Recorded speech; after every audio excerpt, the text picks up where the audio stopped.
Hey there. I just want to give you a quick heads up on a couple of problems we'll be solving in class coming up.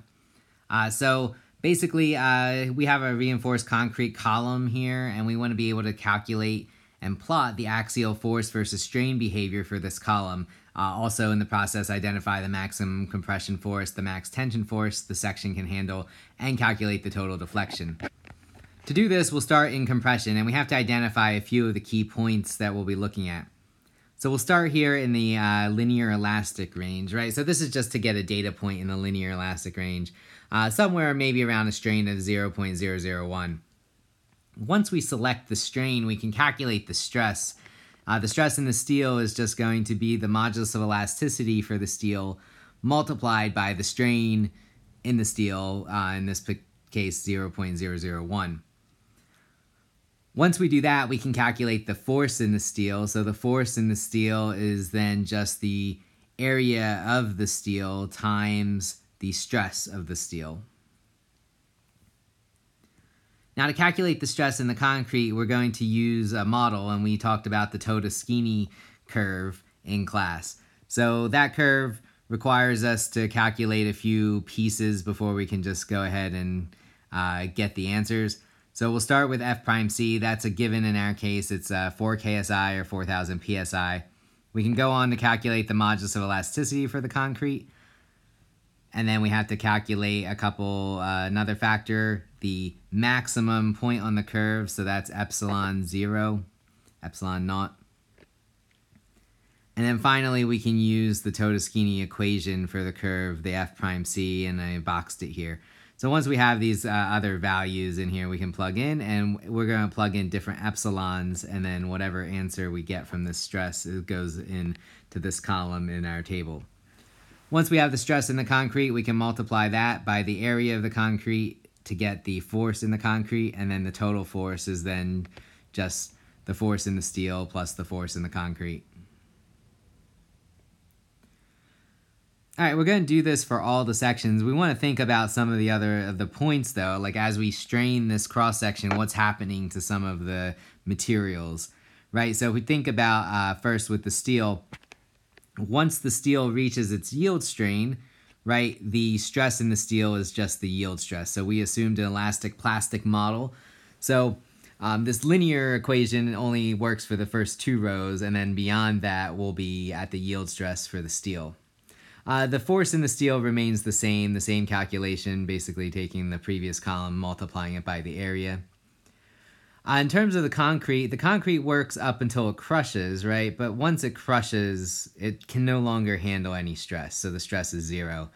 And so we'll fill those columns in, and then equivalently the force is 0 as well.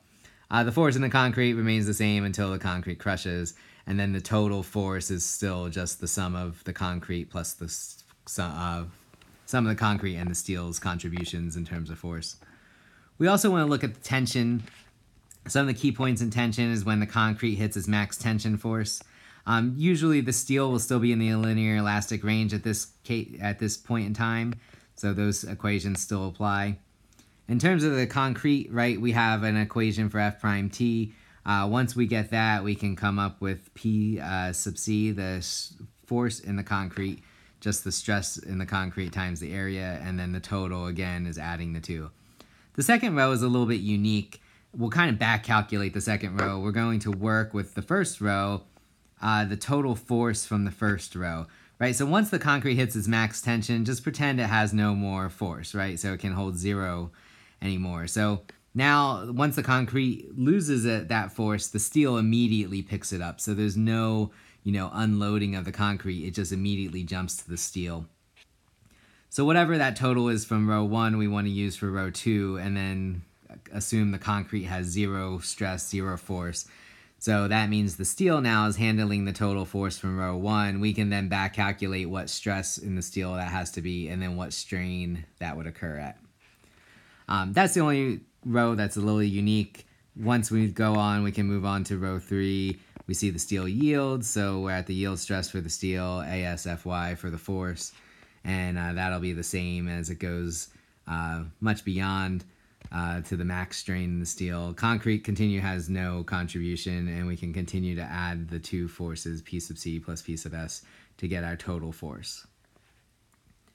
All right, so that's our first example. We have a second example that we want to compare this to, and this was for the transformed area approach. So if we quick look at example 2, we're going to do the transformed area. If you look, right, we're at 200 kips, so we're well within the linear elastic behavior according to the previous data set. We're going to basically just use our Hooke's law PL over AE for this problem. Here though, right, PL over AE is in the linear elastic range, but it also is just for one material. Right, so we assume that this is all one material, but in our reinforced concrete column, we have both steel and concrete. So we said here we do a transformed area approach where we basically turn the steel into an equivalent area of concrete. And then that's what we're going to use in this calculation. So when we do this PL over AE, we want to use the total force P, the total length of the column. Now for the area, we want to use the transformed area. So this is the transformed area, taking that steel and making it an equivalent area of concrete. And then finally, because everything's in concrete, we use the modulus of elasticity for concrete.